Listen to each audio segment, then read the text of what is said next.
Hello, welcome to Straight Talk Africa, live from the Voice of America studios here in Washington. In a journalism career spanning nearly 3 decades, the veteran journalist Shaka Ssali made a name for himself beyond the borders of Uganda, his motherland. I'm profoundly honored and exceedingly humbled to have the opportunity to host you on Straight Talk Africa. Born Michael Mushakamba in Mwanjari on Kabale's outskirts, the man many came to know as the Kabale Kid kept the local Ruchiga accent well into his 70s, a matter that endeared him to those who tuned into his programs. We grew together with Shaka Ssali and other young people in Kabale. We went to Kigezi High School. We were separated by a couple of years.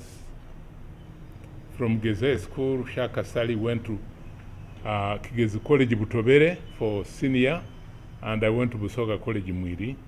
But we kept in contact, especially during the holidays. What I liked about him was that he remained true to himself. He was a Muchiga speaking English. He didn't become an American because he stayed in the United States. He didn't become, you go to America and you find people and you think they were not born here. You find the journalists and they're speaking, the way they speak, the type of English they speak, you think they are not Africans. Ugandan Parliament does not assert its powers. Through his program, Straight Talk Africa, which he founded on the Voice of America, Ssali became synonymous with keeping the powerful in check and giving a voice to the voiceless. I was honored to have been one of the first guests on the first show on August 2nd, 2000, because that was the time when I was in Washington, D.C. And I had moved at the institute where I was. They had assigned me to go and attend the Republican National Convention in Philadelphia. And he hooked me from there by satellite to participate in the show that he had on Straight Talk Africa, the inaugural program. And he wanted me to talk about what I saw as the position of the Republican Party on Africa. I'm hugely terrific. How are you? Despite being thousands of kilometers away from Africa, Ssali is hailed for contributing to the ongoing democratization process on the continent with a lineup of guests from all over the continent. It became a program for educating people in Uganda, people in Africa, people in the diaspora, and of connecting Uganda and Africa with the rest of the world. We salute him for this great contribution of helping to connect Africa with the rest of the world and of informing others about Africa. Many drew inspiration from his works that transcended several generations during his active years in journalism career. He has been an inspiration. I remember when we were still students of journalism at Makerere University, that was around 2010, 2011, he was invited as a facilitator to speak to us, and so much you could learn from him. 2013, I received a call. I was home. Someone said, "This is Shaka Ssali." Of course, when you hear the name Shaka Ssali, I could not say which is Shaka Ssali because he was already a brand. Then he told me, "Thank you for the good work you've been doing. Thank you for filming. I see your videos." So he told me, in particular, I've called you to thank you for filming that good video when Ingrid Turinawe's breast is being squeezed. Ingrid Turinawe, a political activist who was captured in a trendy video that has garnered millions of views online, hailed Ssali for having kept true to his name, Shaka. His ways of work were fitting very well in his name because Shaka in Ruchiga means a news reporter. Though it's a name that came from his father's name, Muzeyi Mushakamba, or the family name Mushakamba.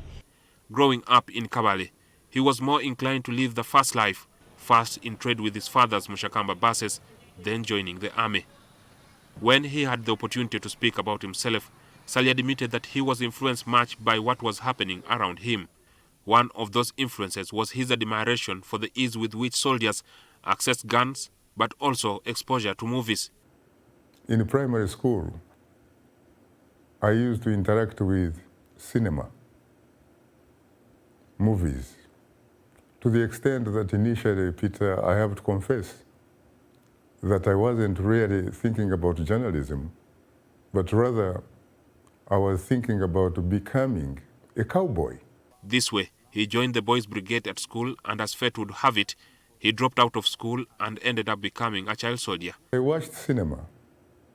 Sometimes I would look at soldiers in a military uniform, and they were incredibly smart.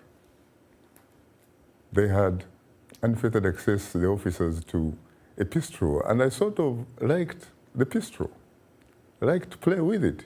But earlier, listening to the radio with his father shaped his interest in journalism, a matter that materialized much later in life.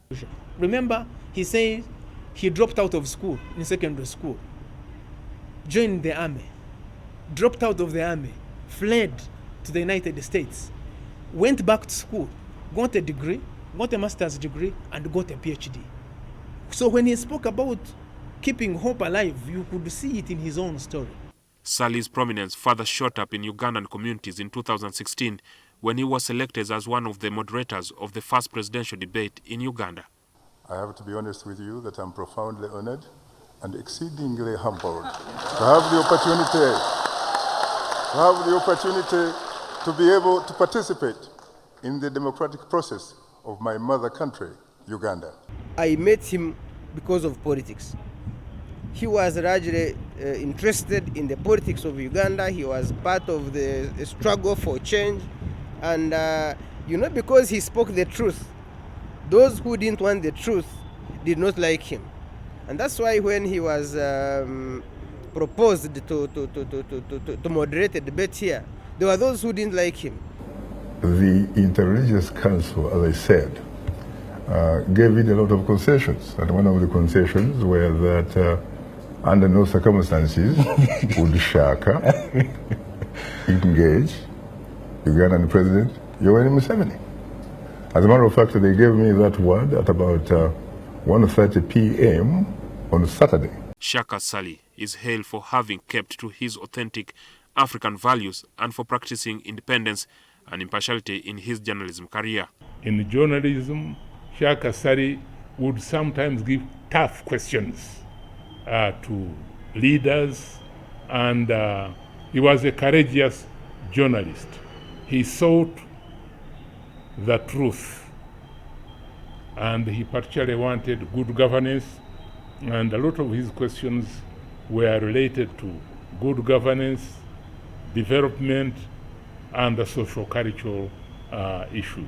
To you young people, Ugandans, whether in journalism or whatever profession, you need to emulate the character of Shaka Ssali.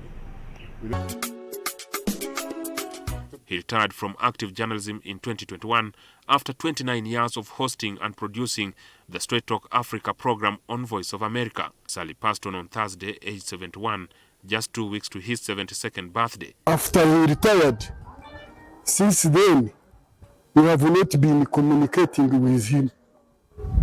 But now we are in deep sorrow because of losing our son.